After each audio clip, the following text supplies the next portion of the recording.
ఏం భయం ఉంది? వైజాగ్ ఎయిర్పోర్ట్ ట్రైన్ ఎందుకే?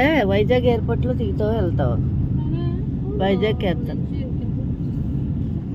అక్కడి నుంచి ఆటో లేదంటే బస్సు లేకపోతే కారు బుక్ చేసుకుంటే డబ్బులు ఇచ్చేస్తే కారు కూడా నేనే బుక్ చేసేస్తాను. ఇక్కడ నుంచి ఎయిర్పోర్ట్లో వచ్చి ఉంటాడు అతను, మీ ఇంటికి తీసుకెళ్తాడు. నీ సంగతి నాకు తెలీదా? భయం కాదు, అక్కడి నుంచి డబ్బులకు ఛార్జీలు కూడా నేనే కట్టాలి.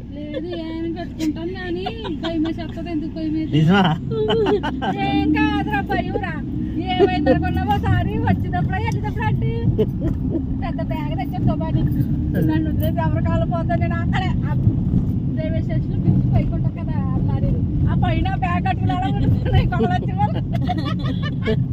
అంత భయం. ఆ అబ్బాయి తెచ్చి అమ్మాయి ఆంటీ ఎక్కడ ఉంది నాకు కనిపించింది.